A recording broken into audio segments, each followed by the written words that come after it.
Good morning and welcome to the city of Petersburg. Today is a turning point in our city's history. A new initiative will be launched that will rebuild our foundation and bring positive change for generations to come.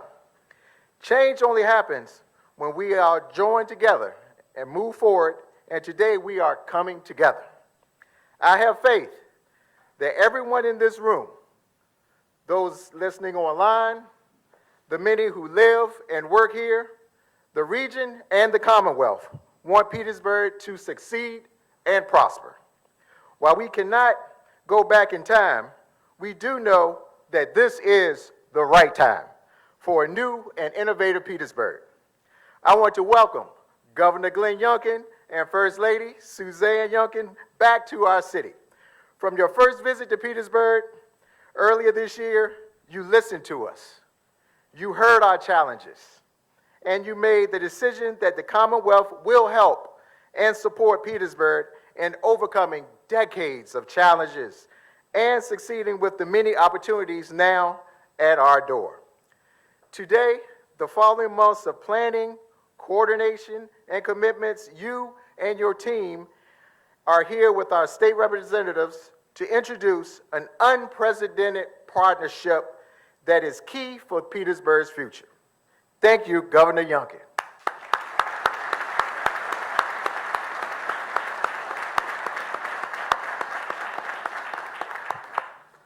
I want to recognize our representatives in the General Assembly, Senator Joe Morrissey, Delegate Kim Taylor.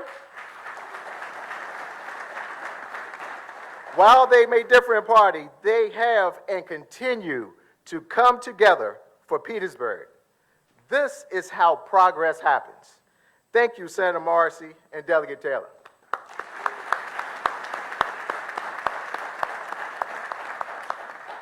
I want to introduce Petersburg City Council and our new city manager. They spend countless hours on forging the path forward here in Petersburg.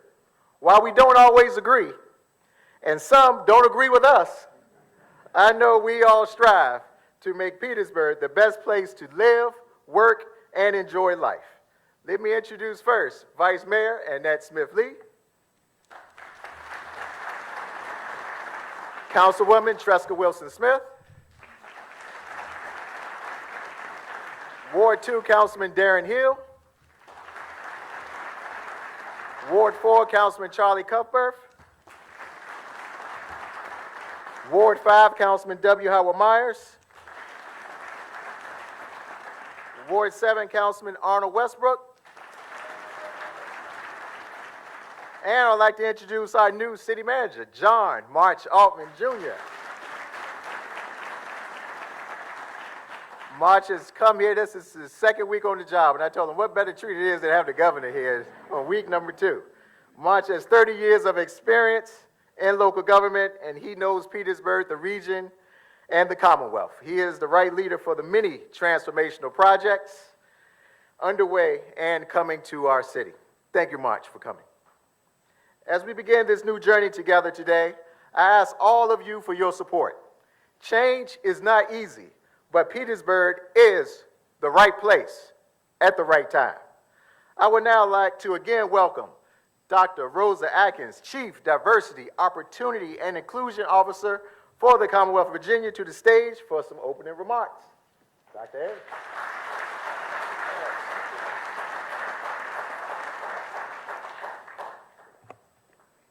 Thank you, Mayor Parham, and good morning again. And thank you, Virginia State University, for being my home during undergraduate and graduate studies. President Abdullah, continue in the good work. It is a pleasure to again be here in Petersburg, and today I'm here with over 300 civic, elected, business, education, community, faith-based leaders, citizens, and supporters, all assembled here to hear and witness today's historic and extraordinary announcement. The alignment of not only the expertise, but the heart and collective actions of people and government to benefit the citizens of Petersburg City. As you listen to the presenters today, I invite you, from old school, I invite you to clap, applaud, shout, get excited, because an important part of the future of Petersburg starts today, and you are a part of it. Since taking office, Governor Glenn Youngkin has led by example, bringing communities together through meaningful partnerships and hard work. I now have the honor to introduce the governor to formally begin today's program. Please join me in welcoming Virginia's 74th Governor of Virginia, Governor Glenn Youngkin.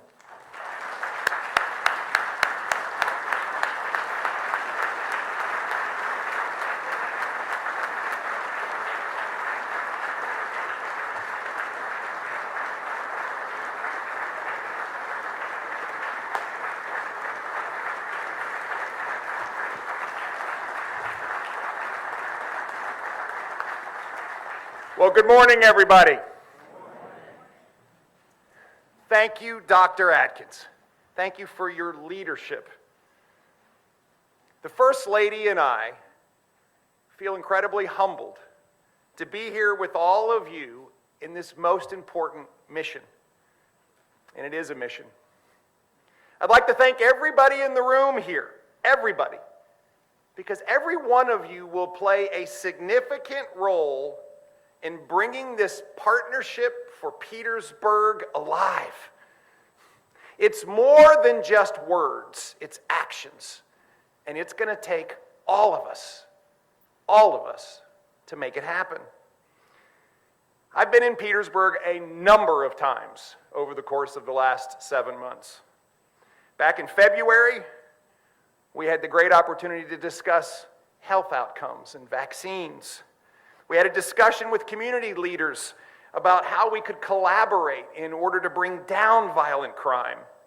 We had a tremendous celebration of the progress that the pharmaceutical corridor is making, a vision that has come alive in Petersburg. Every time, however, I couldn't shake the idea that we are working on a few important, targeted initiatives. But we need to take a step back and look at a partnership through a much more comprehensive lens. I've felt this strongly on my heart. Let's build comprehensive relationships. Let's foster comprehensive change. And let's do it through a comprehensive approach. And if we break down the silos and work across functions, we can together meaningfully impact the lives and livelihoods of the great people of Petersburg.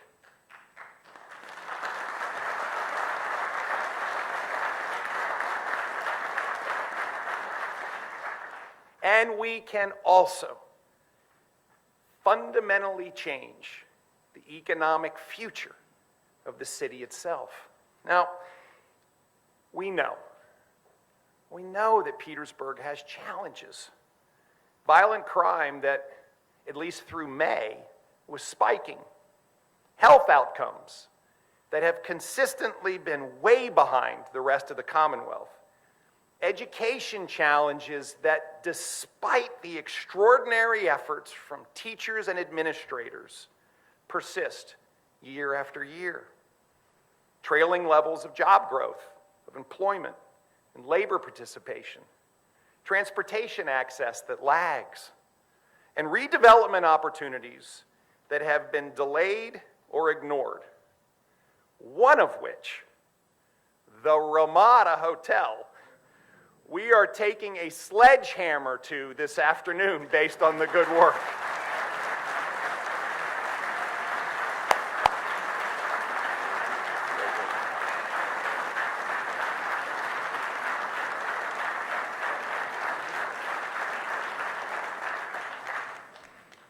And yet, in spite of these challenges, every time I'm in Petersburg, I see Petersburg's great strengths. Extraordinary leadership, a strong spirit of community, great faith leadership, a deep loyalty from businesses and nonprofit organizations, and most importantly, an uninterrupted sense of pride in Petersburg. Everywhere I go, people are so proud to tell me I am from Petersburg. Friends, you know this. This is a strong community, a strong community. And I have commented on that strength over and over again.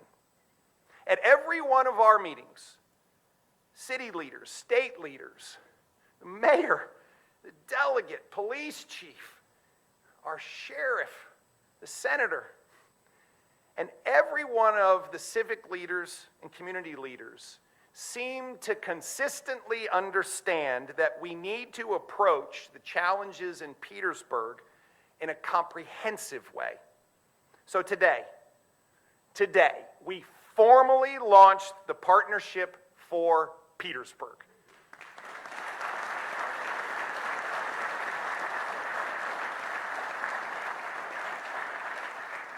This is a comprehensive set of public and private partnerships between state and city, public sector agencies and departments, leading businesses, nonprofit organizations, educational institutions, and faith leaders. These organizations are all coming together across six primary areas that are essential pillars to a thriving Petersburg. There are 42 initiatives involving 61 organizations that make up today's announcement.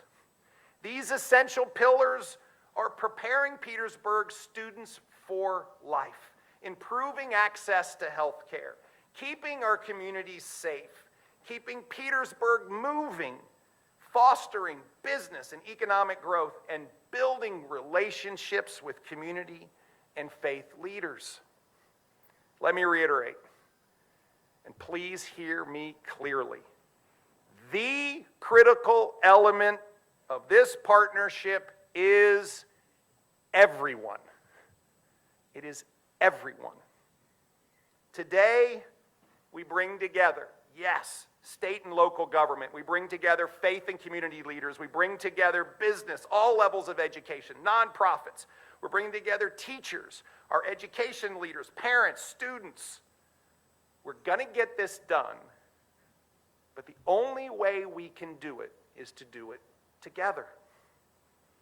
You will hear today from many members of our cabinet and their partners in each of these pillars, and then they will sign a mutual pledge on the partnership's goals and objectives. Now, I want to be very, very clear. When I use the word we, I do not refer to the governor's office or state government. I am referring to this amazing, enormous team. This team will bring overwhelming force to comprehensive change. And one other thing.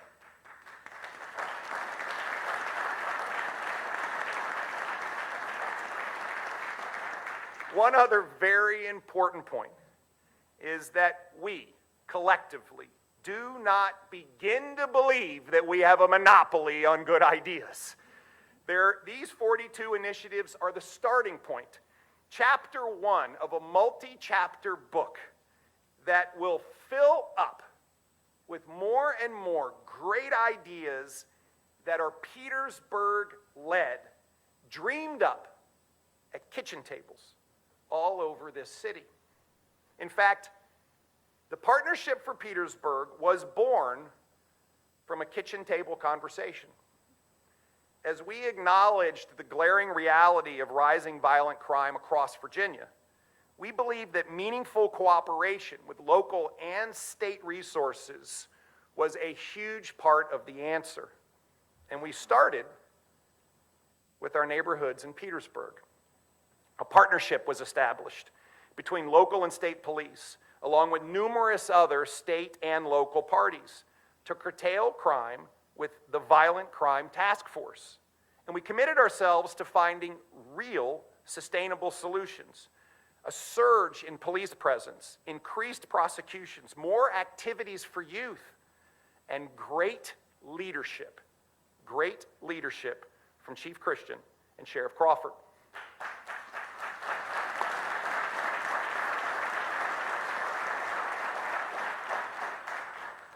The key finding made by the Violent Crime Task Force was clear. When crime is reduced, lives improve.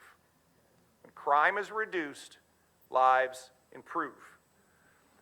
These ongoing conversations with city, faith, and community leaders clarified what the people of Petersburg want, and more importantly, what they need.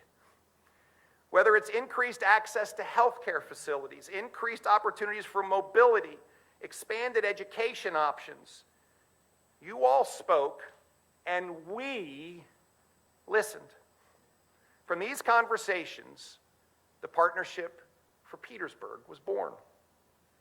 We enlisted our cabinet secretaries and their teams of highly qualified and motivated individuals to work closely with their counterparts in Petersburg, and together they created a partnership to give the Petersburg local leadership full ownership of these initiatives with full support from the Commonwealth. Let me be clear. I do not believe that government should fix everything. But I hold firmly to the responsibility of a public servant to be a catalyst, a full partner to empower, to uplift, to provide alternative solutions, innovative approaches, a new way to solve lagging problems. And when all elements of community come together in this public, private, nonprofit, business, faith leaders, comprehensive partnership, it is so powerful. Friends, this is new and different, and we together can do this. So today, we launch the Partnership for Petersburg, and we will leverage what we learn with our local partners here to continue our efforts across the Commonwealth to, yes, make Virginia the best place to live, work, and raise a family.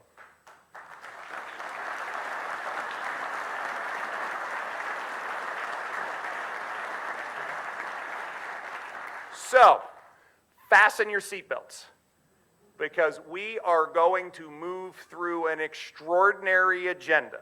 And with that, let me ask Dr. Atkins back to the stage to give the details of the partnership. I am so pleased for all of you to see the tremendous work that's been going on for months. Dr. Atkins, over to you.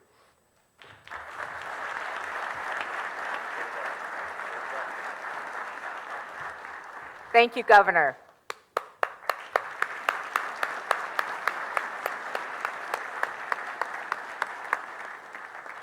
I have to tell you, his energy and his enthusiasm is infectious. Thank you, Governor.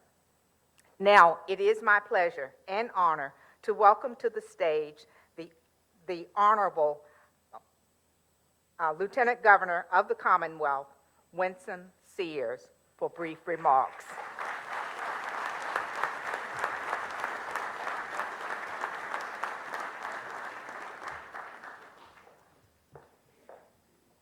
Good morning, everybody. Good morning. I think we can do better than that. Good morning, everybody. Good morning. Aha, there you are.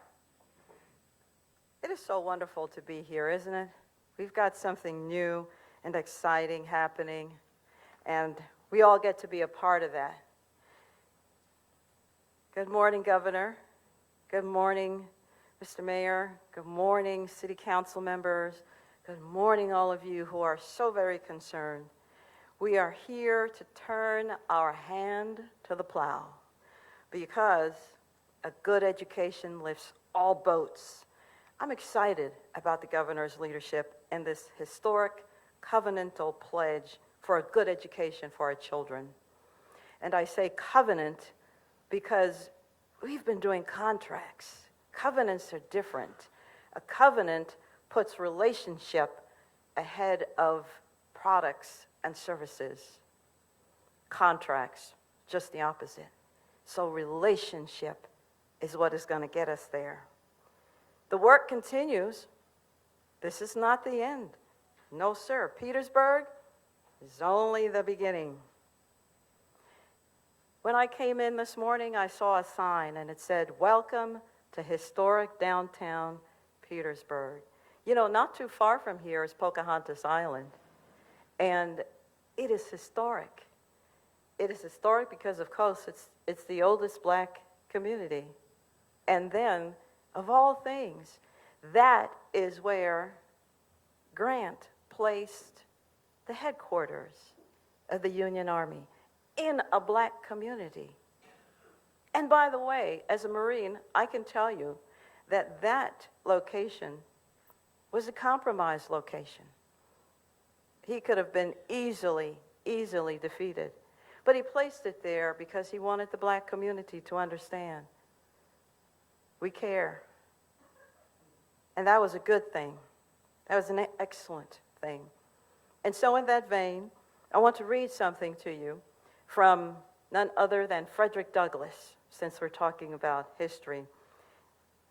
And Mr. Douglass told us that his mistress was teaching him how to read when he was young, but the master discovered that his wife was doing that and told him not to, of course, because it would interfere with his accumulation of wealth.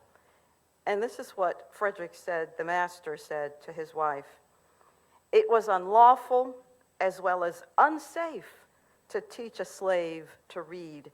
He would at once become unmanageable and of no value to his master." Frederick says, "These words sank deep into my heart and called into existence an entirely new turn of thought." What was that thought?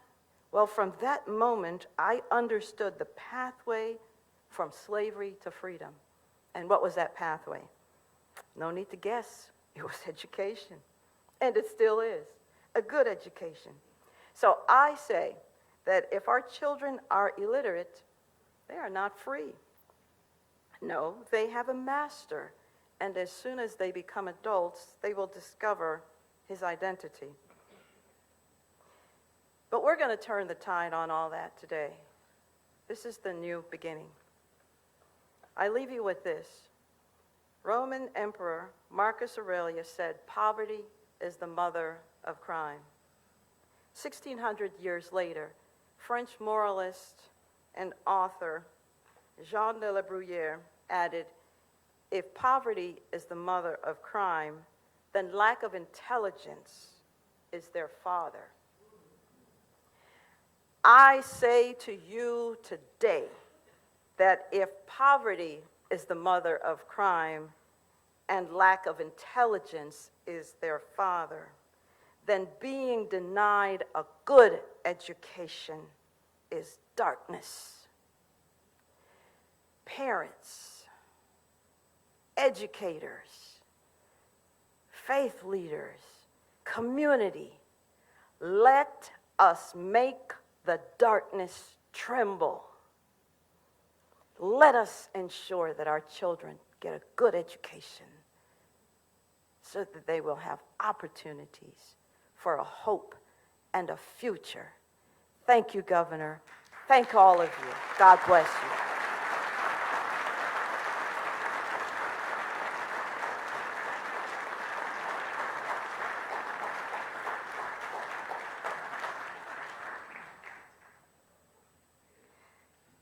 Thank you, Lieutenant Governor, for your powerful words.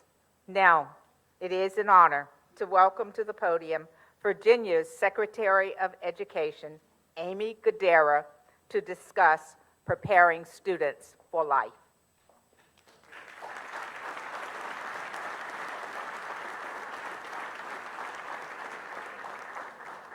Good morning. It's such a delight and a pleasure to be together, and the energy is just wonderful as we start something new, and it's not lost on me that it's back to school season, always a season full of opportunity and hope and new beginnings, so it is a delight to be here today.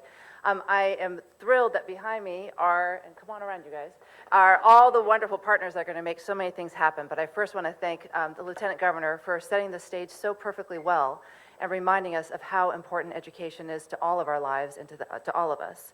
And we all know that the foundation of any vibrant community is a strong education system that prepares all of our students, for success in life.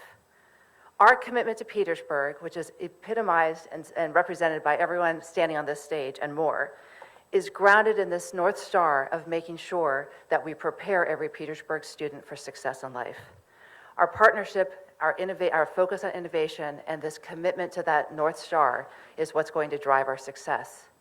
But our success is also dependent on our collective action. And as the governor said, it's not just the cabinet, it's not just the administration, it's not just the people on this stage, it is all of us working together to make sure that we see every student, we meet every student where he or she is, and we provide every single student what he or she needs to be prepared for success in life.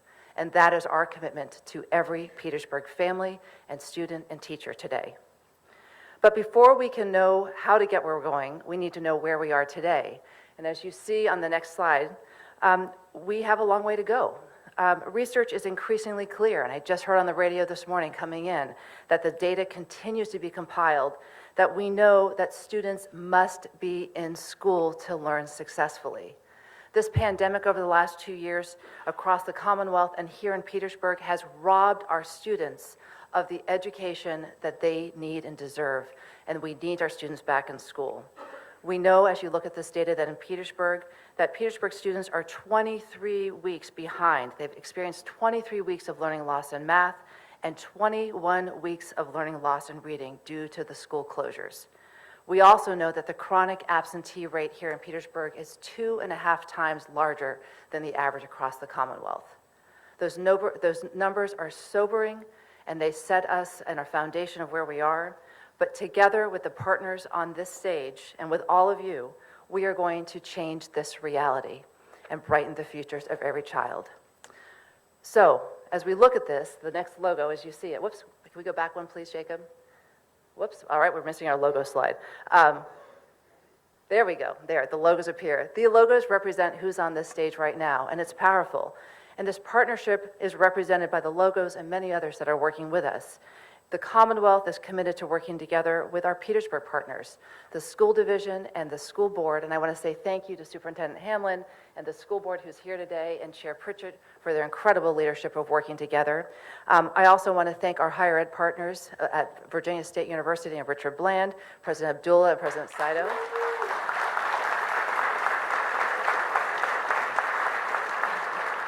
And also our wonderful nonprofit partners, Communities and Schools, the Boys and Girls Club, the YMCA, and also the Urban League. And you'll be hearing from select folks on this stage. We could talk all day long about what we're going to do, but the governor told us we have 10 minutes, so we're going to be short. I like my job. I want to keep it. So what is our plan in this group of people? I'm going to give a quick just appetizer taste, then I'll invite some folks to come up and say a little bit more about this. So these partners are working on 3 distinct but very aligned efforts that are going to work together to meet every child where they are and get them where they need to be. First of all, this commitment is about setting up at least 1, maybe 2 lab schools that will bring innovation and choices for Petersburg families and making sure that these schools are preparing students for success in life. Second of all, the establishment of a mentoring and tutoring corps with our students at VSU through the Urban League that will make sure that every Petersburg student has access to a tutor to help make up for that learning loss that we just saw on that slide.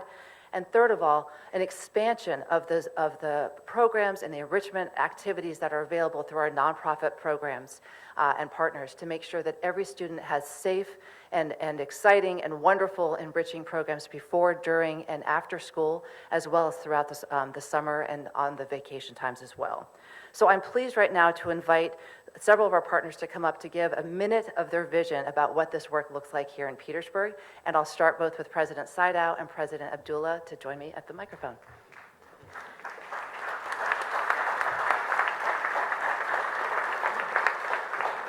I want to thank all of our elected officials who are here that I won't call out by name. Thank you for your commitment to Petersburg. But specifically, I want to thank you, Mr. Governor, and the First Lady. I want to thank Secretary Gadara and Dr. Atkins and the entire administration for their commitment to education, letting out $100 million for lab schools across the Commonwealth, partnerships between higher education and K-12. We are very excited to participate in that partnership. We believe at Virginia State and with our partner Richard Bland that the children of Petersburg deserve access to those resources to make their lives better. We want to thank our partners, the Petersburg City Public Schools School Board, Ken Pritchard, who I think who's standing behind me, my RBC president partner, Debbie Saidow, the entire school board, our superintendent, Julius Hamlin. The application for lab schools came out last week, and we are very, very, very excited to partner with all of our partners to make sure, and our community organizations, to make sure that our city and that our schools and our young people have access to the best. We want to make sure that our talented young people here in Petersburg have access to everything that they deserve to have access to. Thank you very much.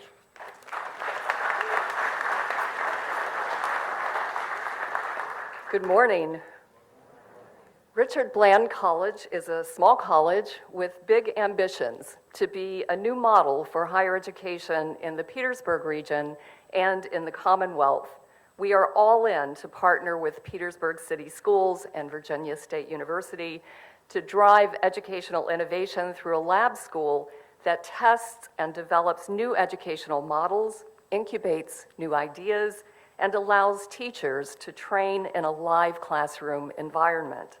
An article earlier this year, back in January, in U.S. News & World Report states that, quote, the concept of lab schools dates to the 17th century in Europe and Japan, where they were originally known as attached schools, indicating their close physical association with colleges or universities. Education experts point to a lab school's focus on academics, smaller teacher-to-student ratios, and the enhanced resources and equipment that often go along with ongoing research. Perhaps more than anything, successful lab schools continuously innovate to get the best results for students. That's why we are here today. We all want the same thing, and that is the best results for our students in the Petersburg community. Nearly all Richard Bland students are from the greater Petersburg region. RBC's student population is local, our economic impact is local, and our educational mission is local. The strong linkages and compatible mission that we've long shared with Petersburg schools and VSU can be enhanced through a lab school initiative that pools our collective strengths to give local students a lasting educational advantage. Richard Bland College stands ready to be a full partner with the Commonwealth and with Petersburg education partners and nonprofit organizations to give our students an edge in the fierce competition for living wage jobs and sustainable careers. We stand ready to be part of an ongoing educational innovation, and we appreciate the governor's commitment to Petersburg.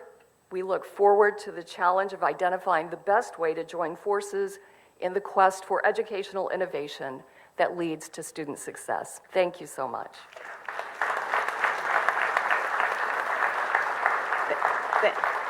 Thank you to our presidents, and I look forward to seeing your applications. Awesome. So the second initiative, Gil Bland, who heads up the Urban League of Hampton Roads, could not be here today due to a family death. But I just want to do a shout out to him for his incredible leadership of working with both the Urban League, both in Richmond as well as in Hampton Roads, to start what we hope is a pilot here in Petersburg of connecting our HBCU students across the Commonwealth with students in need to address that learning loss that we saw on the slide. So I'm thrilled to announce that VSU is going to be leading this in Petersburg, and I want to thank President Abdullah for his leadership yet again for leading this. And our commitment is that we will be training students at VSU on how to work with these students who have experienced such incredible learning loss. And so watch this. We're hoping to grow this across the Commonwealth because our students need this one-on-one mentorship and especially this tutoring with students. So we're excited about this second part, the second pillar of our work, and we look forward to keeping you updated on that. But now it's my pleasure to invite Wanda Stewart of Communities and Schools to talk about our third component of our education initiative. Greetings and good morning all. I am Wanda Stewart, President and CEO of Communities and Schools of Petersburg, where our mission is to surround students with a community of support, empowering them to stay in school and achieve in life. CIS has partnered with Petersburg City Public Schools for 7 years, providing essential wraparound supports for students and families with goals of developing trust and a sense of safety with our families, routing students and families to existing community resources, building resiliency, improving school climate, and strengthening the community's pipeline to the workforce. The CIS approach is evidence-based and relationship-focused, providing over 2,300 individualized supports to over 4,200 students and case management to 277 students. At the end of the year, 80% of our case managed students improved in attendance, 88% improved in behavior, and 76% improved in academics.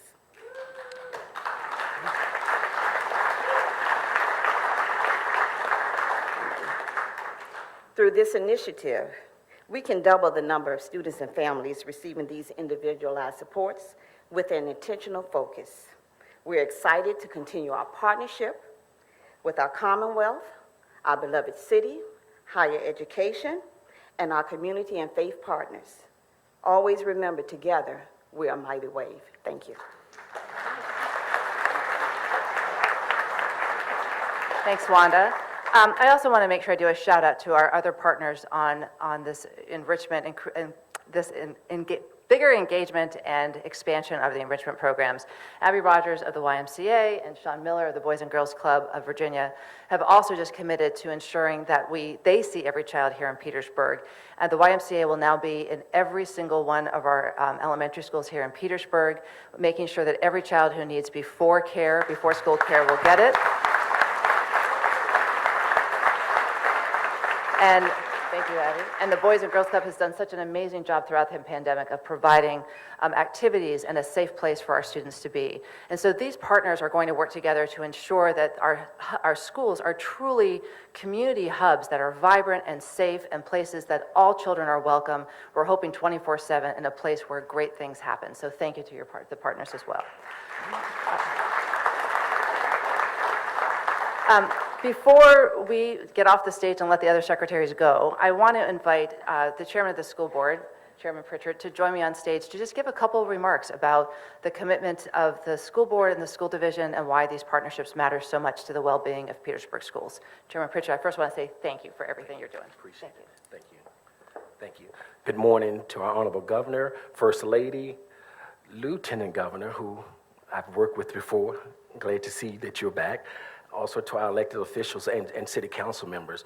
At this time, the Petersburg School Board, we are so excited about the partnership with the Virginia State and the Richard Bland College. We are truly excited because we're here for our children.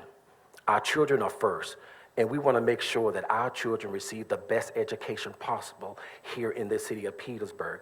And we could not do this without the partnership with the university and college, also with the partnership of our community. At this time, I would like for my school board members, Ms. Lois Long to come forth. If you would come here, Ms. Lois Long. She represents Ward 5. Mr. Bernard Lundy, who represents Ward 6. Ms. Celeste Wynn, who represents Ward 4, and Dr. Julian Hamlin, who's our acting superintendent. These are some of our leaders, and I am here today, thank you.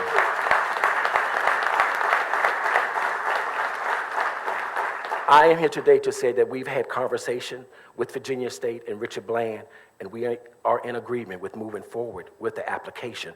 Also, I want to say thank you to City Council. It's because of City Council and their dollars that we are able to put the YMCA in all of our elementary schools. So thank you, City Council.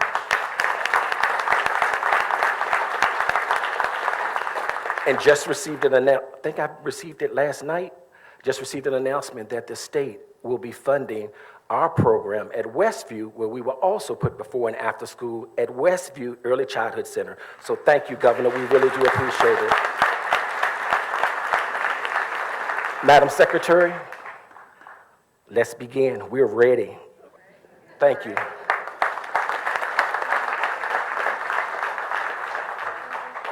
All right, we're almost off the stage. And as I read the commitment that this group is making to Petersburg, I'm going to invite everyone to start signing over there. So start with pens right now, and I'm going to read it. So this is what we are committing, this group of folks. The City of Petersburg, including the City Council and School Board, and the Commonwealth of Virginia, will partner to ensure all children have access to a quality education that meets their needs and prepares them for success in life. Together, we will empower students, parents, and teachers with the opportunity to be part of a high-quality, innovative lab school launched by the Petersburg community. We will help students catch up on the dramatic learning loss of the past 2 years and meet high expectations through tutoring and peer mentorship. We will provide engaging enrichment programs and important health and social support services in our school buildings so that they are a vibrant and safe community hub for all Petersburg residents. Thank you so much, and we can't wait to get to work.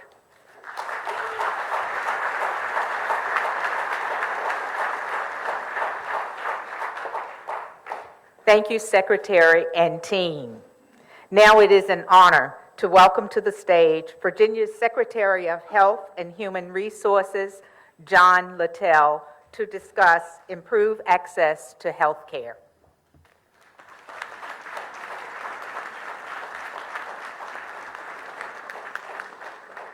Good morning.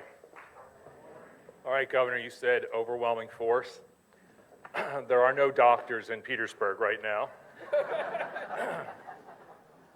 So we don't have the weapons that the public safety have, but I think we can field any team with this.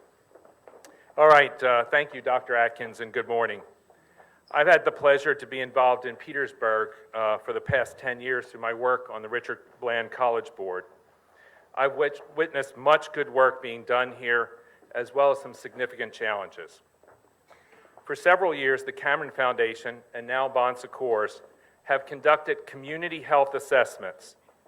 From these and from the work being done in the community, we understand the significant challenges being faced in Petersburg.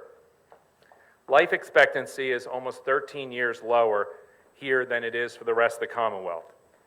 Rates for cancer, chronic heart disease, diabetes, and other illnesses are all significantly higher. The likelihood of death or injury by violent crime is many times the state average. We're especially troubled by the rates of child and infant mortality, teen births, and low birth weight babies. We know that a vibrant Petersburg community must be a healthy one. And to do that, we must work in collaboration and with urgency. There are many, many community partners already working to do that, and I'm joined on stage by representatives of, I said several, but hundreds, I guess, of them. Bon Secours Southside President John Emery, Central Virginia Health Services CEO Paula Tompkins, Pathways Health Clinic CEO Juanita Epps, Unite Us Virginia Director Jackie Hale, and previously Dr. Abdullah, I think you can come up and down a couple times, was on stage, but I want to recognize VSU's Public Health Institute and the director, Tara Dickinson Anderson. We're also joined by the CEOs of the company who provide services to Petersburg Medicaid members, Jerry Mamano from Aetna, Jenny Reynolds from Anthem, Darren Johnson from Molina, Linda Hines from Virginia Premier, Randy Ricker from Optima, and Tamika Smith from United Healthcare. Lastly, we're joined by the Commissioner and Deputy Commissioner of Health and our local health district director, Dr. Alton Hart, Cheryl Roberts, the Medicaid director, and several of her board members, and staff from Social Services and Behavioral Health. Together and with the city's leadership, we will look for additional ways to address access to health care and build a stronger foundation to address health disparities and make meaningful improvements in the health outcomes of the citizens of Petersburg. We have a comprehensive approach to this, and that involves 4 principal focus areas: expanding health department clinic hours and services, providing mobile health care clinics and back-to-school events, establishing community-based health literacy hubs, and Poor Creek water improvement. First, we know that we must meet people where they are and when they're available. We will expand the Crater Health District office hours and services to ensure that we are responsive to the community's needs. This involves hiring additional nurses and staff to do that, and to reinstating the after-hours men's health clinic.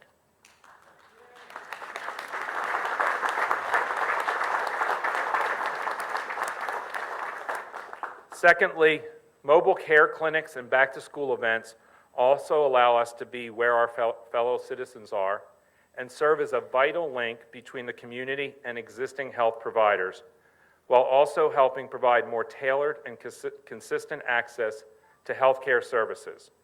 We are using data analytics to map member demographics to ensure that we target these needs to the specific needs of individuals. Just this weekend, Aetna hosted a back-to-school event, and Virginia Premier had a mobile clinic in town. There are many, many more events planned. We will continue to utilize mobile health clinics and back-to-school events using our Medicaid managed care organizations, Bon Secours, and Virginia State's Public Health Institute. Third, health literacy is key to an individual's ability to access care and be healthy. In Bon Secours' recent health assessment, 50% of the community respondents cited a lack of health education as being a top cause of poor health.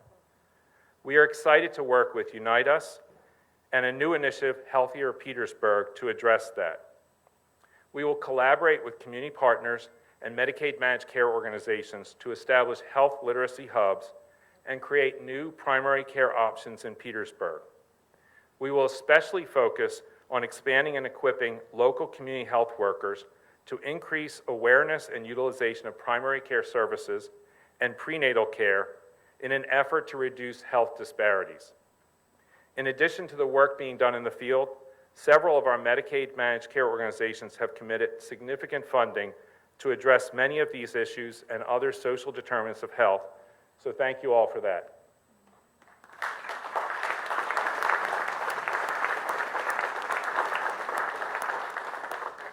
Finally, with the General Assembly's support, the City of Petersburg and the Commonwealth will facilitate swift upgrades for water and wastewater infrastructure at Poor Creek Pump Station.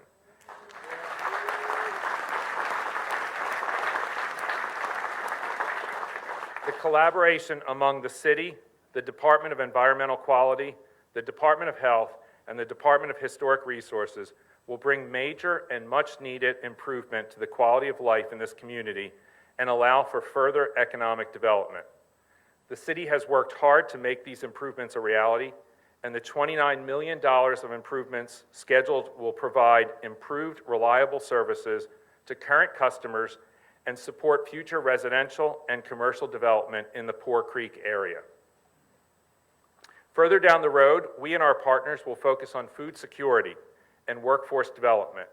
I am grateful for the assistance of my colleague, Matt Lohr, the Secretary of Agriculture, and his team on food security, and to the Department of Behavioral Health and Developmental Services and our workforce team to expand our existing workforce development program with the Petersburg schools.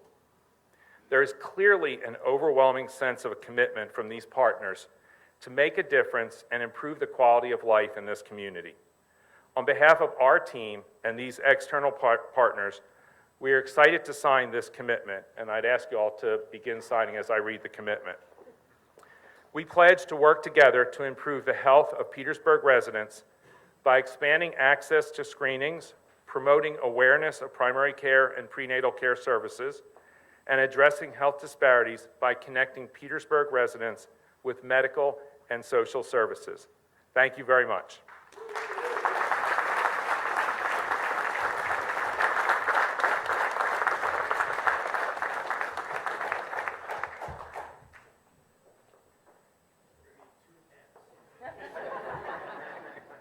We just have to watch and make sure they don't take the pens with them.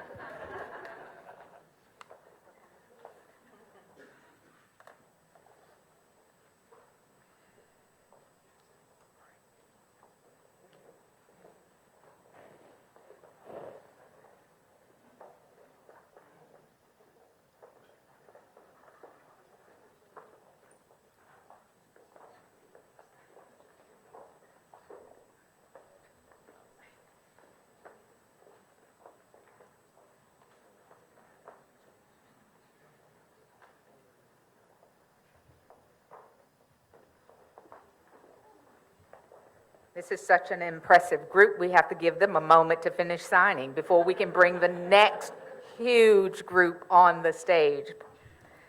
Large group of partners.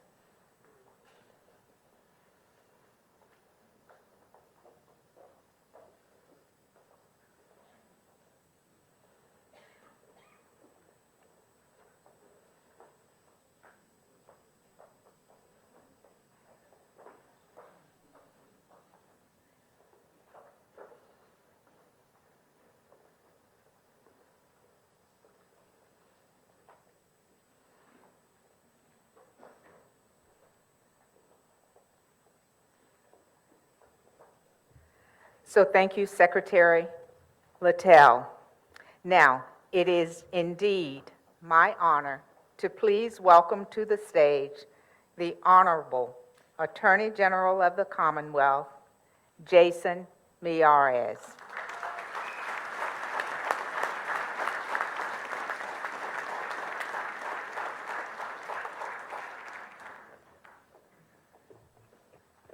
It is a true honor to be here on what I am sure in the history of Petersburg, August 22nd, 2022, will be the start of this renewal of this Virginia Renaissance, this Petersburg Renaissance.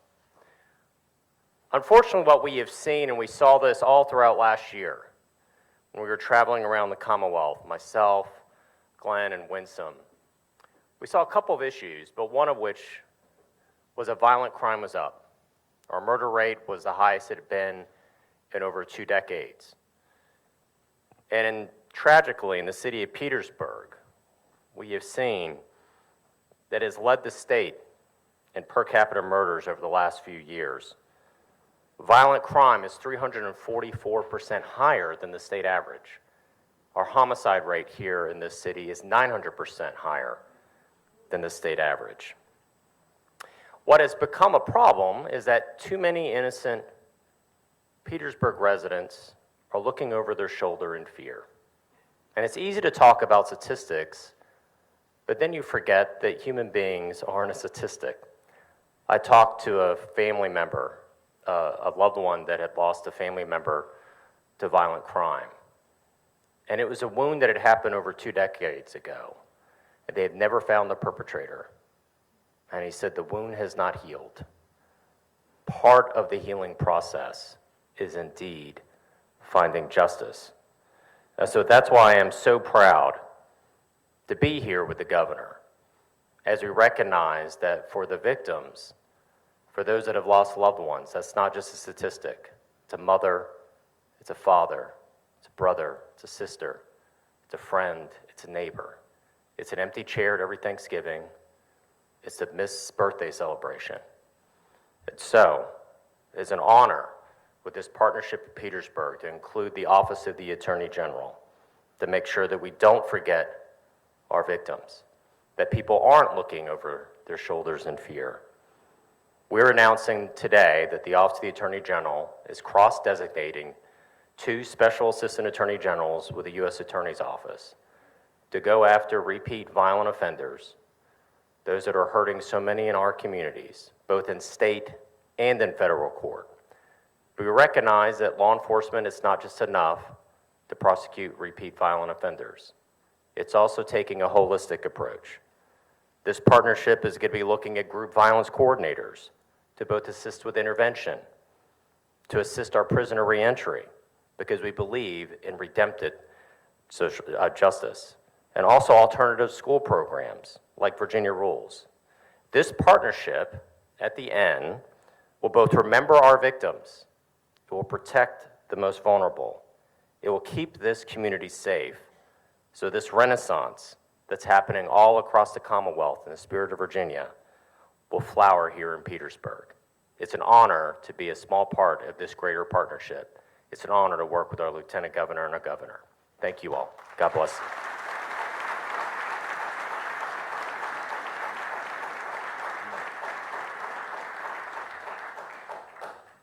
Thank you, Attorney General Miyares, for your powerful, powerful words.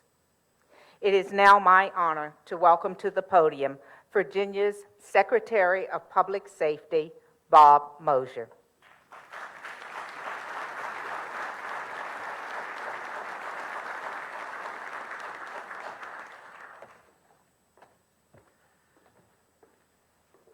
Well, good morning. We have quite a lineup with us here today, but I will caution you that this is not everyone. So when you leave here this afternoon, please do not speed. I'll just say it that way. Right, Mayor? Thank you. Okay. Well, good morning. I'm the Secretary of Public Safety, Bob Moser, and I am proud to serve with the Governor, Lieutenant Governor, and the Attorney General, just with the administration and what we're doing for public safety. Since day one, safe communities has been our guiding objective as we talk about public safety. When law enforcement respond, the first thing we ask is what is happening on the ground? And that is exactly what we asked our partners in Chief Christian, the Commonwealth's Attorney Buckner, and also Sheriff Crawford. They told us that there are not enough law enforcement officers to respond to emergency calls quickly, and that a small percentage of criminals commit the vast number of violent crimes in the city of Petersburg. We learned that prosecutions against violent criminals are bogged down, and we learned that way too many youths have illegal guns. Commonwealth's Attorney Buckner explained that folks who witness violent crime in Petersburg often are afraid to testify. And you'll see on the next slide the state of Petersburg partnerships with the Commonwealth. We started as colleagues discussing a crime challenge. We became team members, and now we are friends standing shoulder to shoulder. Look at this behind us.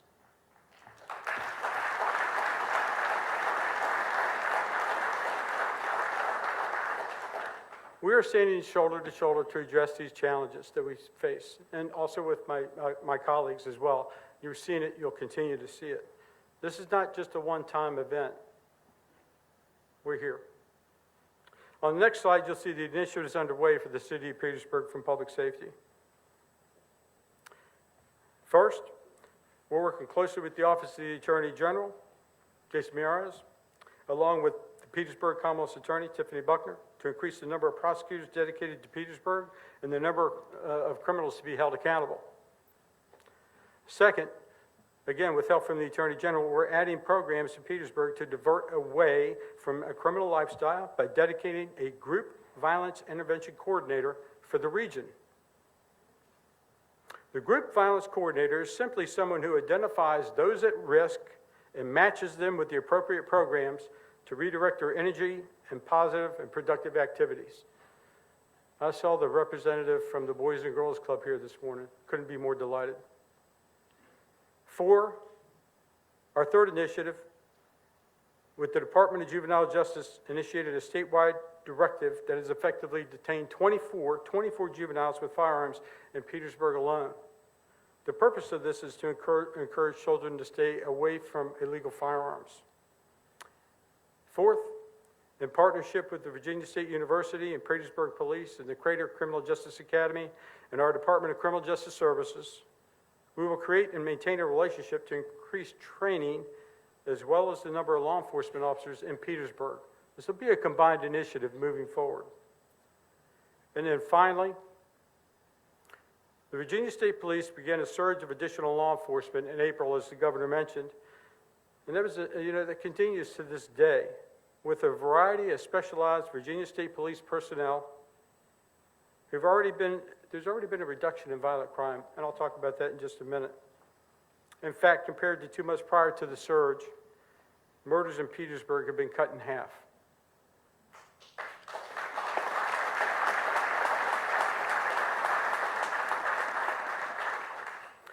Our preliminary results are on the next slide. You'll see it as it comes up. Murders have been reduced by more than half, decreased 56%. Aggravated assaults nearly cut in half to 48%. Shootings are down 12%. And then again, I mentioned that 24 juveniles have been detained for having firearms. I'm so grateful for all the hard work everyone here has put into this project. I know that each and every one of you is passionate about making Petersburg safer. Safe communities is and has been one of the governor's top priorities since day one. He discussed this with me in detail when talking to me about becoming secretary. And we are here together to make the community of Petersburg a safer place to live, work, and raise a family. To our Petersburg partners and the community members, thank you for allowing for us to be able to partner with you in this endeavor. And now it's my privilege to ask Chief Christian to come and say a few words about the partnership and leadership. And I got to tell you, this would not be possible without what he's been able to do to this point. So Chief Christian, if you would.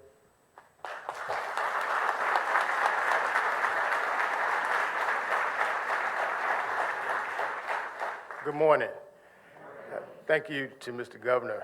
I have to say the support that we've gotten from the state thus far has been tremendous. You know, I can remember one morning I was traveling about the city and I received this call on my phone, and I picked up the phone and the guy said, "This is Glenn Youngkin." I said, "These telemarketers are doing a little too much now." But, you know, with that, I was surprised to see that the governor was on my phone. He's pledged his support, and he's been nothing but a vast array of wealth and experience and knowledge and support for our city. So we're thankful for you, Governor Youngkin, and Lieutenant Governor as well. You know, when I first met Colonel Settles from the state police, we met as colleagues, and we discussed the challenges that we were having here in our city. After several months of engagement by the state police, we have become a team of law enforcement professionals facing down a daunting challenge: how to make Petersburg a place where families and businesses and neighbors can flourish in safety. Though we met initially as colleagues and then became a team, today we are friends standing shoulder to shoulder to do a job that is important to everyone here and everyone who calls Petersburg home, making this place, where in the words of our governor, a place to live and work and raise a family. And I thank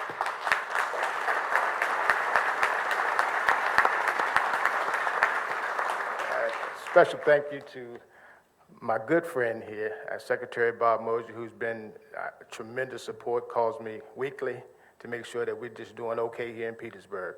And again, I thank you all for all your support. We're ready to sign.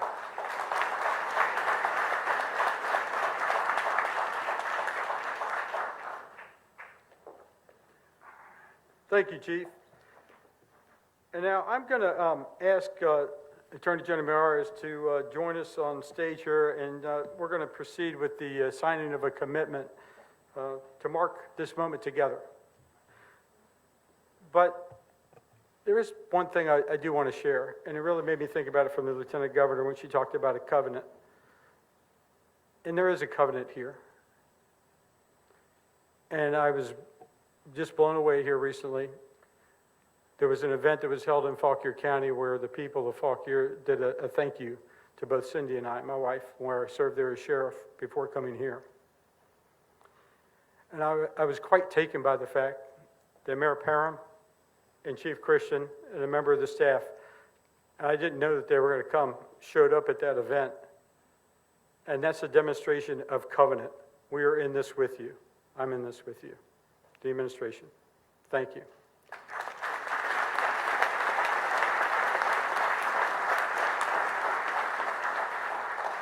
So if I could ask our partners to go ahead and start signing, I will read the commitment as we go through it. So if you would, just follow over there to the side.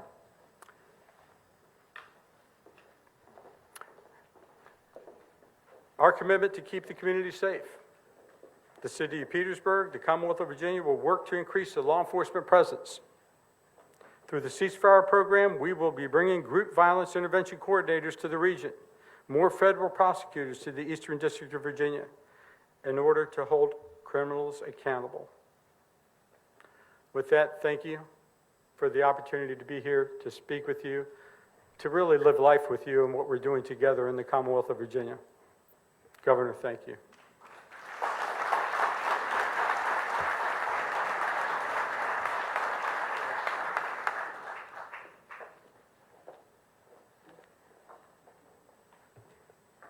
Thank you, Secretary Moser.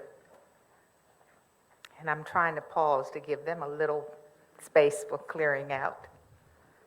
The results that the Secretary shared with you, those are extraordinary results. Let's give them another hand of applause.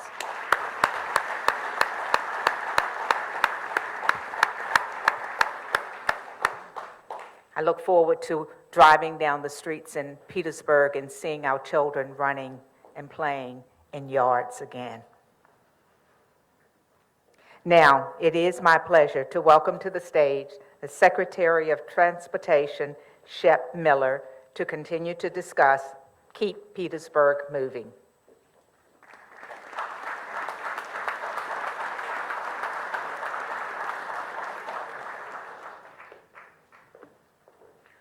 Thank you, Dr. Atkins. I learned long ago not to be too pushy with law enforcement. Like, y'all take your time. It's just fine with me. I got that black pickup outside. Good morning. My name's Shep Miller, and I'm your Secretary of Transportation for the Commonwealth of Virginia. I'm really excited to be here and be part of this collaborative effort and promise envisioned and championed by our governor. I'm from Norfolk, directly downstream from Petersburg, and as a young man, my father's lumber yard was on River Street, along the banks here of the Appomattox River. So I was here often and feel a special affinity to this place. That makes me particularly pleased to be part of this effort. A successful transportation system is fundamental to the vibrancy, quality of life, and economic opportunity in any community. Like an artery in your body, it allows the flow of life-sustaining ingredients. Whether you look to roads, buses, or trains for your transportation needs, or if you require more specialized transportation service to accommodate a disability, or even if you prefer to bike or walk, you really rely on transportation. Transportation gets you to the grocery store, to your workplace, to visit your loved ones, to your medical appointments, and to places of entertainment. It is fundamental to your daily life. For years, the Commonwealth has partnered with Petersburg on their roads and with their transit services, providing road maintenance money by formula and working collaboratively with city staff to plan and execute road, rail, and transit projects. Petersburg is an important transportation hub, featuring Interstates 85 and 95, along with U.S. Routes 1, 460, and 301. It also houses transportation centers for Norfolk Southern and CSX, and is an important stop for Amtrak. There are a number of needs the Petersburg community has identified that we are committed to working alongside the community to address. We will increase parking downtown to provide access to transit services, reduce reliance on ambulances for non-emergency medical trips, increase rail options for the community and modernize the Petersburg train station, and assess whether interchange improvements are needed to maximize operations and safety. And you'll see on this next slide, we are partnering with you to ensure success. Now, we just got a couple logos, and I didn't bring all my 10,000 people with me. Okay, the governor gave me a strict time limit, and I'm making it. But suffice it to say, we got another 10,000 people behind us working for y'all and partnering here. You see our DRPT and our Virginia Passenger Rail Authority logo and our Vdot logo. Most importantly is the logo on your right, Petersburg Area Transit. And I'm joined here today by a best-in-class transportation team that includes Deputy Secretary Jen Deasy, Vdot's Chief Deputy Commissioner Kathy McGee, Vdot's Richmond District Engineer Shane Mann, Virginia Passenger Rail Authority's COO Mike McLaughlin, and Department of Rail and Public Transportation Acting Chief of Public Transportation Mr. Grant Sparks. Most importantly, as I said, we're joined by Mr. Charles Kuntz, Director of Mass Transit for Petersburg Area Transit. Thank you, Charles.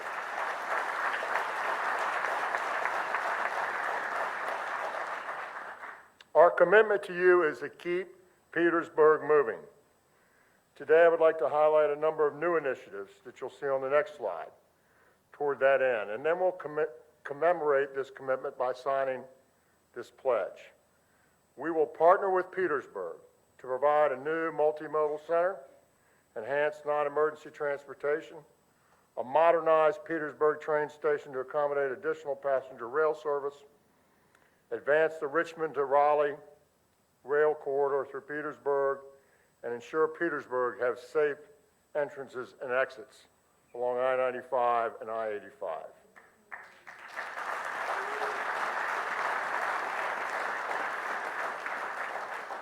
On the next slide, you will see the commitments made to date. $8 million for the multimodal center, $10 million for train station platform improvements, and to address ADA and state-of-the-good repair deficiencies, and $58 million to Virginia and North Carolina to significantly improve rail travel between Richmond and Raleigh through Petersburg.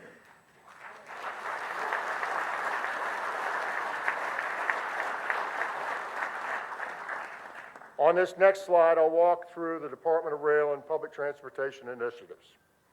DRPT has a long-standing and close relationship with the City of Petersburg and Petersburg Area Transit. We look forward to leveraging that relationship to develop high-quality transit services and improving access to those services. Initiative 1. One of the most significant transit projects in the community is the completion of Petersburg's multimodal center, which will soon include a brand new park and ride facility. Currently, the lack of dedicated commuter parking spaces limits Petersburg's area transit's ability to provide quality commuter services and connect with neighboring jurisdictions, major employers in the region, medical facilities, educational institutions, and other key destinations. DRPT has worked closely with the city, Petersburg Area Transit, and Vdot to develop this project, and once complete, the new facility will significantly improve access to transit services for all Petersburg residents and reduce the need for single occupancy vehicles. On the next slide, initiative number 2. There is currently a high demand for non-emergency medical transportation in Petersburg, but many of these trips are using ambulances, which is putting a strain on Petersburg emergency response system. DRPT will be working closely with Petersburg and the private sector to expand non-emergency medical transportation services through the use of innovative service delivery models. This initiative will look at modern service models for diverting those trips over to non-emergency transportation solutions and has the potential to improve health outcomes by giving residents more transportation options for accessing quality medical care. On the next slide, we will begin the Virginia Passenger Rail Authority initiatives, Initiative 3. As you can see on the slide, currently the Petersburg Amtrak station leaves something to be desired. This station provides residents of the Petersburg area and VSU students one-seat rides to regional economic centers such as Raleigh, Norfolk, Richmond, and Washington, D.C., as well as to places further afield such as New York, Boston, and Florida. Currently, over 30,000 people a year use the Petersburg station. We're in the process of modernizing the station to meet ADA standards, updating amenities, including lighting and parking, as well as making platform improvements to accommodate additional trains in the future. The Commonwealth is leveraging a $6 million federal grant for this $10 million project, which will significantly improve the rider experience. Initiative 4 on the next slide will address the number of passengers coming through Petersburg Station, which is set to increase as the Commonwealth recently increased train operations to and from the Petersburg Station by launching a third state-supported Amtrak round trip that will allow for more options for Petersburg residents to and from Norfolk and to points north, such as Washington, D.C., Philadelphia, and New York. For example, this new train will depart Petersburg at 2:30 in the afternoon and arrive in Washington at 5:30 in the evening, allowing Petersburg residents to make it to D.C.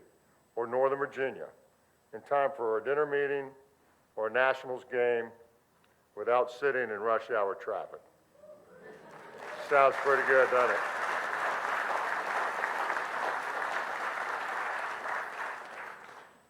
Amtrak will also be adding more long-distance trains in October.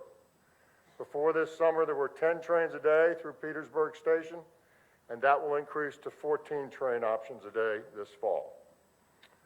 The next slide outlines the fifth initiative. Virginia and North Carolina won a $58 million grant to advance rail improvements between Richmond and Raleigh through Petersburg, which will, when construction is complete, make train travel competitive with car travel between those two regional hubs.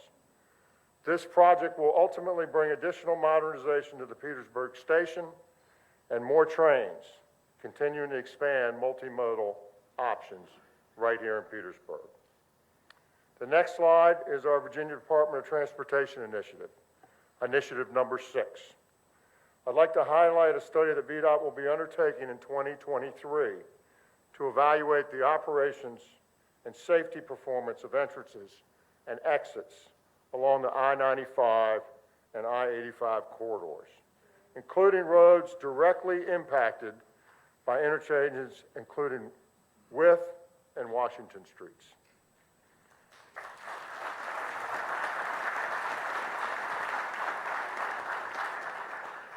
Findings from this study will identify potential projects for a future round of funding from Vdot's Smart Scale program. Projects along these corridors could also be eligible for funding through programs managed by the Tri-Cities Metropolitan Planning Organization. And this study will advance the opportunity to apply for those funds as well. I really look forward to working with my team in the city of Petersburg and Petersburg Area Transit to deliver on these projects and future projects made ready by these initiatives. Director Kuntz and team, please join me now to sign the commitment on the final slide. It says, the City of Petersburg and the Commonwealth of Virginia will work together to ensure that Petersburg has high-quality, multimodal transportation solutions to spur economic growth and community development. We will make sure these projects are delivered on time and on budget, and we will provide services that meet the mobility needs of Petersburg residents.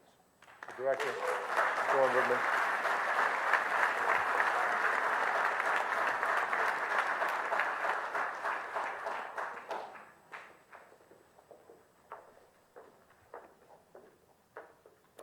Thank you, Secretary.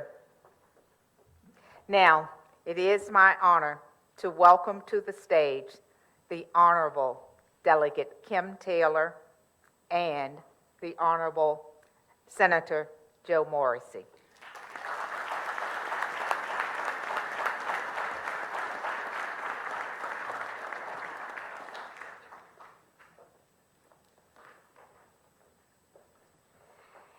Thank you, Dr. Atkins, for that introduction. I want to start off by saying I'm incredibly grateful to our governor and his administration. From day one, I've been fighting for Petersburg, and Governor Youngkin and his administration listened. Today is so exciting for me because this is culmination of months of conversations, of late work nights, and I am just so thrilled to be here today. Thank you so much for everything you're doing. I'm so excited because Governor Youngkin and his administration, they see the potential we have here in Petersburg. They see the beauty and what the city used to be, what it can be again, what it will be again.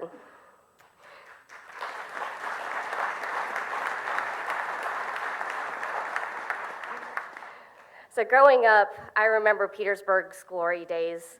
I remember coming to Petersburg as a child with my parents to get all the things that we needed, food and necessities, shopping. I grew up in Sussex County, so I came from pine trees and peanuts, so I was really excited to come to Petersburg growing up. I don't want these memories to remain just memories that happen just from a select few people. I want them to exist again. I want Petersburg to be the best city to live, work, and raise a family. For this reason, my focus has been on economic development, housing needs, and addressing these pervasive problems of violence. I have met with many community stakeholders and have come to the same conclusion as the governor. These problems are interconnected. We cannot just address economic development and hope the violence will stop. We cannot just address housing and hope that the violence will cease. I recognize that the measures that need to be taken must be all-encompassing. As you already know, I back my words with actions. During this past legislative session, we accomplished so much in the House of Delegates and in the General Assembly, and I'm so excited. Along with Senator Morrissey, I brought our city $2.6 million to take down the Ramada.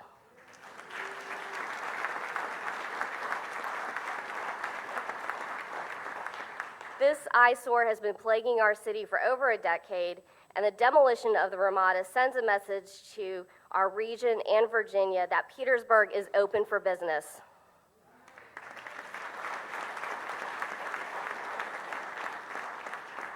I also secured the city $29.6 million for Poor Creek to help renovate our city's water and sewage infrastructure. This renovation will ultimately help with economic development and provide flow in the pharmaceutical cluster with the ability to fully develop.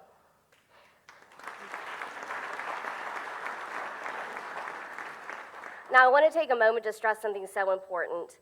I want to stress a matter that is becoming more and more rare in our society. That matter is the importance of cooperation and reaching across the aisle. I can confidently say that without bipartisanship, Petersburg would not have been able to benefit from these two beneficial changes. It is due to my great working relationship with our Senator Joe Morrissey that we were able to accomplish these great achievements in this General Assembly this past session.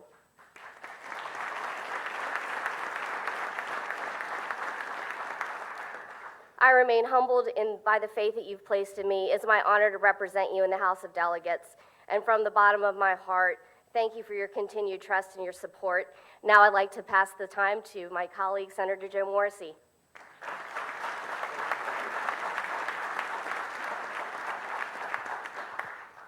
Well, good morning. I think I have been in this auditorium about 50 times, but I have never seen such a large group.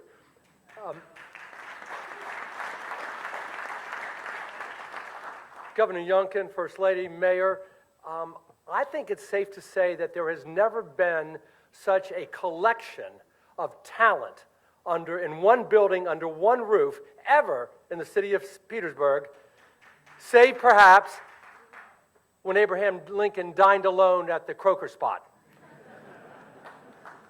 Governor Youngkin, to the secretariats, to Madam President, as I refer to our Lieutenant Governor, to General Mayores, to the City Council, to the school board, to the collection of clergy that are out here. It is so nice to see everybody here. joining forces together, as the governor said, a comprehensive relationship to improve Petersburg. And I would be remiss, I don't know where Erica is, but she led us in the national anthem. Erica, wonderful job.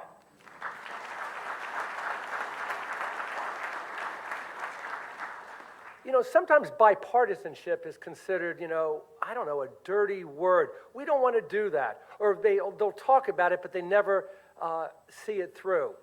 Well, I remember in December of this year, right before Christmas, Governor, you and I spoke. And we talked about this iconic, not only Virginia city, but American city. And you said, what can I do? I want to get involved. I want to be engaged in Petersburg. And I said to him, you got to come down here. It is such a tremendous city. And he said, I want to see the Freedom Center. And I said, we can do that. We can go to businesses up and down Sycamore Street. We can go to some of the great dining places, like the barbecue place right down on Bank Street. And he just said one thing. One place else, Joe, I want to visit, if you can make it happen, and that's Petersburg High School. I want to visit my heroes, Moses Malone's workshop.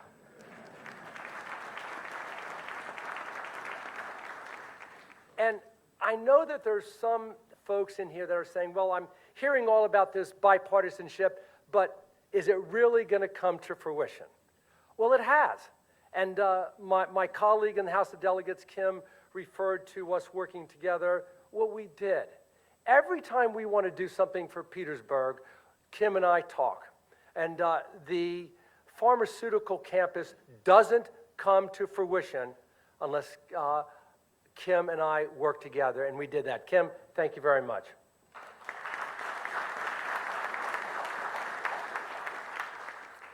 We talked about the infrastructure improvements around here. Nothing is going to do more than the $29.6 million that we got for the Port Creek facility and that pharmaceutical complex up there. We have, with Amtrak, Civica, and Flow, I don't know if you realize it, but it is going to be the pharmaceutical ingredients capital on the East Coast, and that is an applause moment. So I look forward, Governor, to working with you. You told me 8 months ago that you were going to make Petersburg a focal point of your administration. You've done it. Thank you very much. Thank you, folks.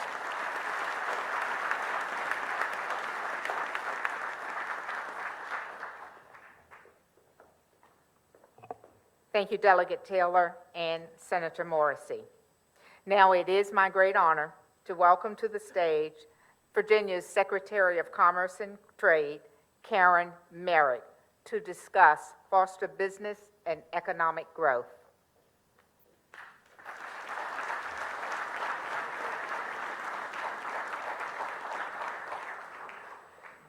Good morning. Wow. Shock and awe, Governor, and City of Petersburg. What we are doing together is remarkable. So we're going to weave all of these initiatives together to talk about something that matters, that if we want Petersburg to truly thrive, we need economic growth and we need jobs. Yeah.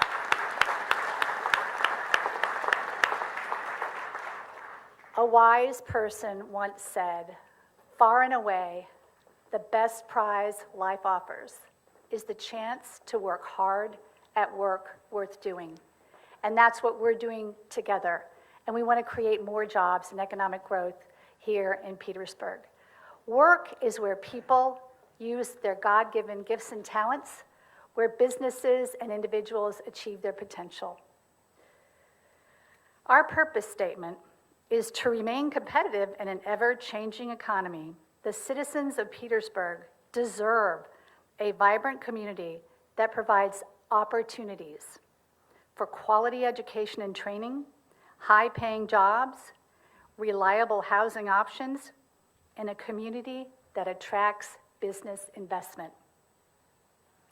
We have an all-hands-on-deck approach. We're going to foster business and economic growth. Our commerce and trade team is committed to partner with Petersburg and the business community. Next slide, please. Oh, good, we're there. These are just a few of the organizations that have partnered with Petersburg and the Youngkin administration.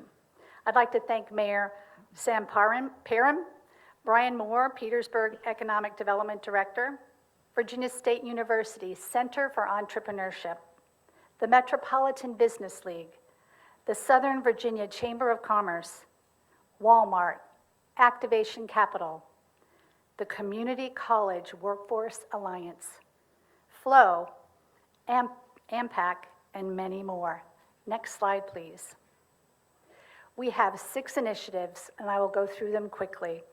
The first one is to revitalize Petersburg's assets. You know that a big goal for all of us in this room is to redevelop the Ramada property. It is the gateway to the city of Petersburg. And when we transform it, it will be a positive signal to all that Petersburg is open for business.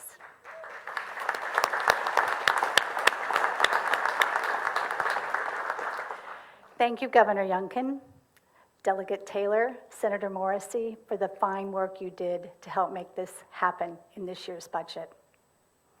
We're going to be working with the Department of Housing and Community Development, who's also represented with us here today, to help revitalize the Main Street areas of Petersburg. We're going to provide all the assistance we can to this district and beyond. Our second initiative, foster an entrepreneurial culture. The Virginia Innovation Partnership Corporation is starting a brand new fund called the Petersburg Founders Fund to encourage and invest in Petersburg's entrepreneurs. We're going to partner with the Virginia State University Entrepreneurial Center and the Regional Small Business Development Center and other stakeholders. Through this fund, we will be making investments in entrepreneurs. We'll be providing mentoring, access to markets, introduction to potential investors, and other key benefits.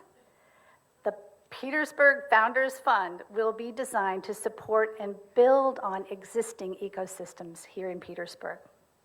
We're also planning to support the Petersburg business community by hosting a business roundtable in the next few months. And on September 20th, with the Virginia State University, we're going to be hosting a small business conference, so please make a note on your calendars. And also, we have a vision to explore ways to encourage an entrepreneurial spirit in our young people here in Petersburg. Our third initiative, advance the pharmaceutical cluster. Flow, Amtrak, Activation Capital have been mentioned. This is the epicenter of the future of Petersburg, and it's innovation already at work. We're excited to continue to build on that work with the City of Petersburg, with Flow, Amtrak, Civica RX, and others. And we're going to be looking for and at additional state funding to support the scale-up of this game-changing cluster. Not only that, we're going to be working to build a skilled workforce within this industry, working with the Community College Workforce Alliance to provide pharma manufacturing technician credentials. Our fourth initiative, expand access to housing options.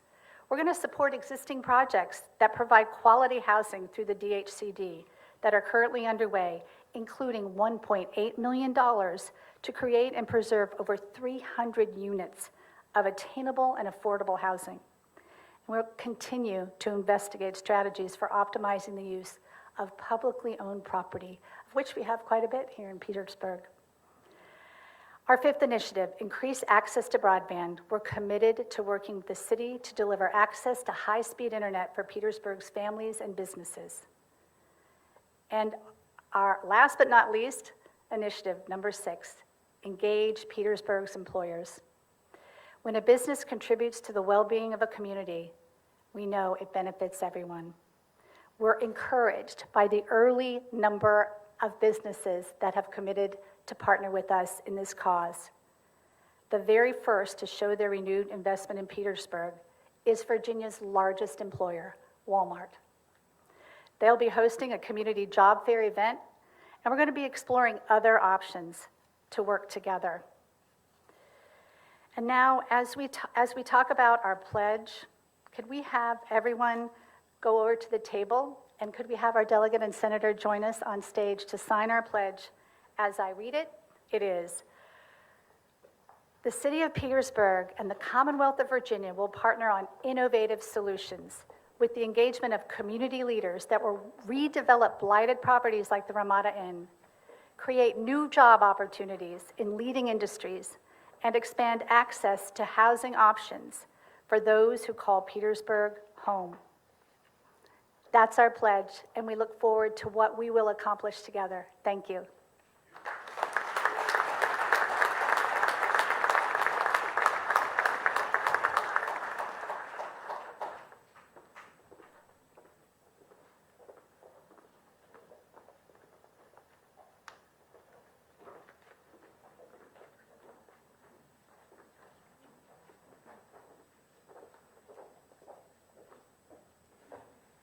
Thank you, Secretary Merrick. It is now an honor to welcome to the stage Virginia's Secretary of the Commonwealth, Kay Cole James.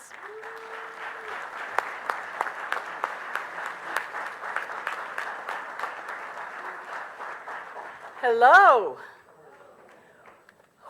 Are you blown away? Are you overwhelmed? You should be, with the unprecedented number of people, the number of government agencies that have dedicated their time, their talent to Petersburg. Governor, thank you for the vision that you had. Thank you for getting us to this point and to this day. We are eternally grateful. Thank you, Mayor. We appreciate all that you've done in partnership to get us to this day. Having said that, we've heard from all of our government agencies. We've heard from education and healthcare and public safety and transportation. We've heard from our Secretary of Commerce and Trade. But I think it's about time we remember that old spiritual that said we've come this far by leaning on the government. I don't think so. There are certain things that government cannot and in fact should not do. But no country, no state, no city, indeed no family can thrive without our faith community and without our other community partners. Faith-based and non-governmental institutions are at the heart and soul of any community. These institutions that you see represented here today provide hope, redemption, salvation, forgiveness, healing, a hot meal when that school cafeteria is closed, transportation to a doctor's appointment when no public transportation might be available. They provide so many essential services to our community. And you know what? Sometimes they can do it better and faster than we can. Let's give them a hand.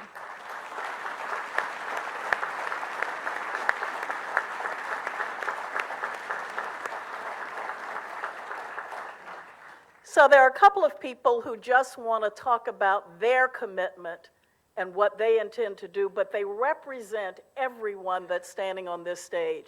And could I ask just one thing? For those of you who are on this side of the room, if you represent a faith-based or a non-governmental institution, a community-based organization, and you are committed to joining with us in partnership, would you just stand and be with us?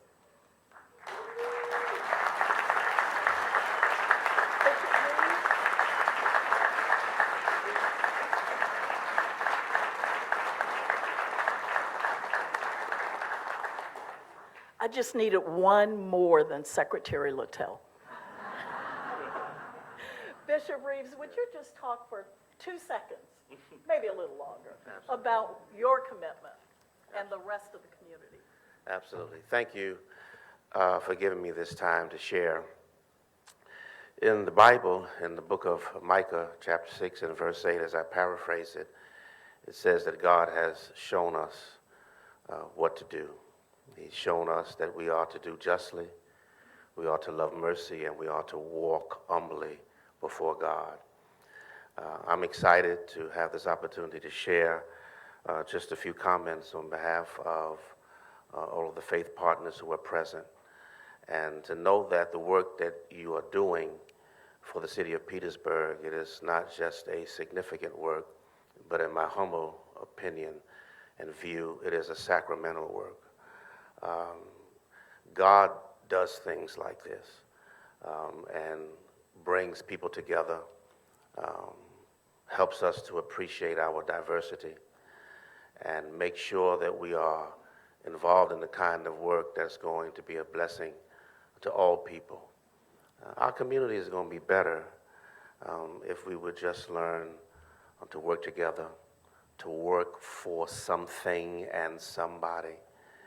We live in a very adversarial society with an adversarial system, and that's just the way it is, but we don't have to be adversarial. That's a choice. We can work together for the greater good of everyone, and we are thankful, Governor, to the administration. Also, I must make mention of our own mayor, Sam Parham. You're leading the way, sir, and we thank you for your service. Again, to all of you, on behalf of all of the members of the faith leaders here in the city of Petersburg, we say thank you. Just a bit of personal privilege as I move away from the microphone. I'm shocked that I was the one picked to speak, and I'm starting to see that I'm the oldest person in the room these days, and so I guess that's how it got to happen. But God bless you all, and thank you.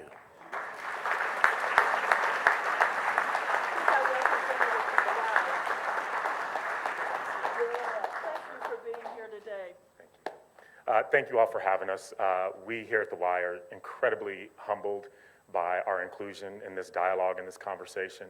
Our esteemed bishop has referenced love on a couple of occasions, and we at the Y have really begun to lean in the idea of leading in love and leading through love. And so as we do that, we want to stand next to all of our partners here in the room. I got a chance to ask Dr. Atkins earlier what her favorite part of her weekend was, what was the highlight of her weekend. As I try to grow in my leadership abilities, I like to ask these kind of awkward and sometimes uncomfortable questions beyond just how are you, right? And I thought to myself, what would my response be if someone asked me what was the highlight of my weekend? And it was Petersburg. I actually got a chance to spend time here in Petersburg. Our YMCA partnered with Eric Edwards, who I saw appear on stage in his incredible organization, Flow, and many of you here in the room today were a part of that. Mayor Parham, Dr. Hamlin, Ken Pritchett, Mr. Lundy, we all came together to support our incredible kids, right? The incredible community here in Petersburg that so desperately needs love. And so from our Y, from the very top of it, Miss Abby Rogers, to Marco Callender, who is, as many of you know, kind of the second mayor here in Petersburg behind Mayor Parham. We intend to step into this space and lead in love, lead through love, and to be a part of everything that is happening here forward. Thank you very much.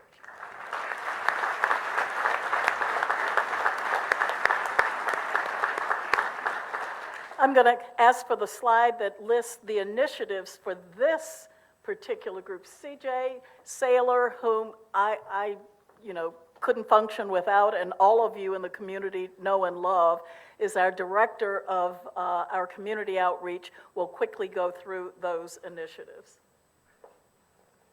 Yay, CJ. Thank you, Secretary James. Just a personal note to share about the governor and the first lady. This is at their heart. Bringing folks together from different communities, different walks of life, to unify. You all remember the slogan, One Virginia. This is who he is. And thank you all for supporting us and supporting this vision, and we look forward to going to work here in Petersburg. I'm just going to go over our 4 initiatives that we are going to focus on, have a laser focus on bringing some results here. The first one is identify and eliminate barriers that impede the full participation of community groups and faith participants. Number two, educate faith and community groups on opportunities while increasing accessibility of resources and local, state, and federal funding. Three, maximize public and private partnerships for addressing community challenges by inventorying services, funding, and finding solutions for need gaps.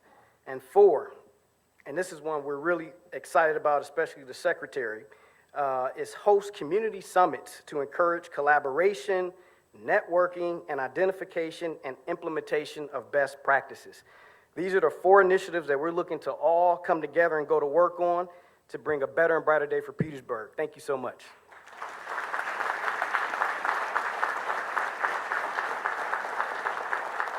I'm going to ask our group to sort of move towards the table and to begin the signing process while I actually read our commitment, or our covenant, as we learned earlier to say. The City of Petersburg and the Commonwealth of Virginia will work together to equip and empower faith and community organizations to execute their unique and critical role in revitalizing the Petersburg community. Congregations and civic organizations have always been and will continue to be essential to thriving communities. We will maximize access, education, and collaboration with our community partners to ensure success. There's a very quick way of saying what we intend to do with this partnership. From the state, we want to identify resources, we want to give you access to those resources, and then we want to get out of the way and let you do what you do best and be a cheerleader. Thank you from the community support team here, and thank you for all of those from both the state and the community that are now signing the pledge.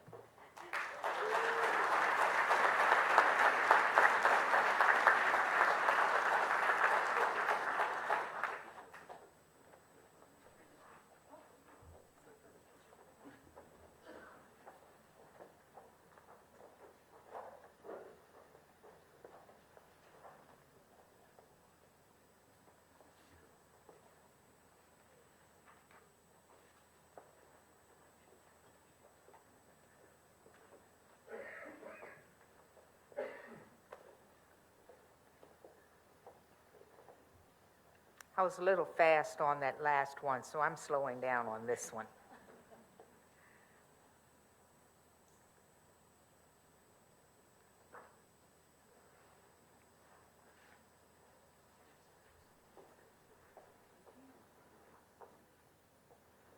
What a wonderful way to culminate our program today with our faith community. Let's give them another applause.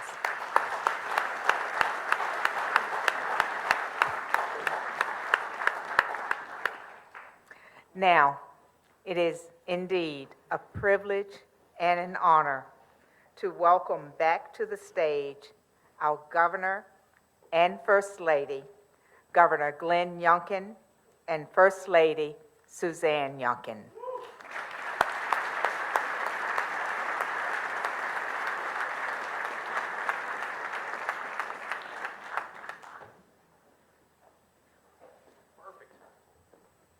Dr. Atkins, thank you again.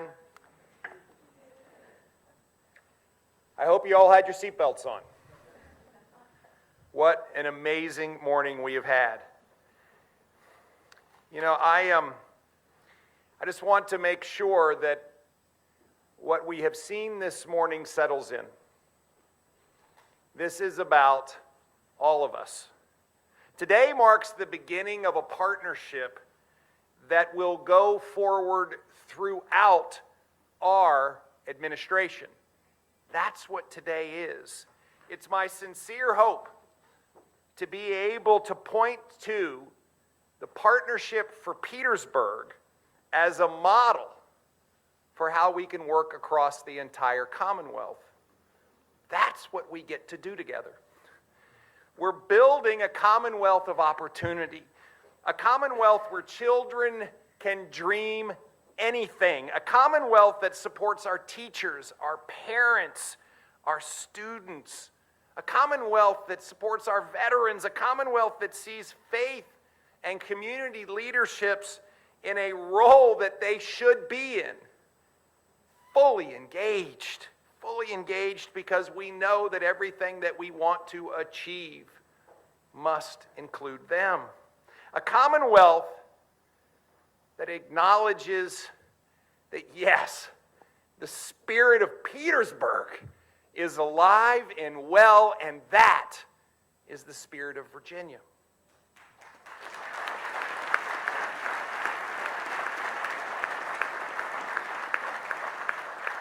I said earlier that the First Lady and I feel so humbled to be part of this mission, hand in hand, working together, hand in hand, casting a vision together, hand in hand, doing the work for the citizens of Petersburg, but yes, also doing the work for the citizens of this great Commonwealth. This partnership could not be made possible without local leadership. Thank you all. Thank you all. Mayor, thank you. You have jumped in with both feet. You have led. Thank you. I have to say,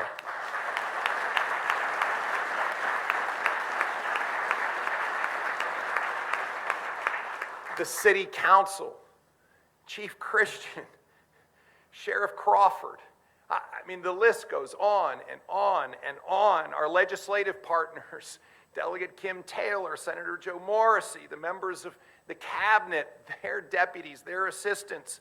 I'm telling you, this is an all-in effort.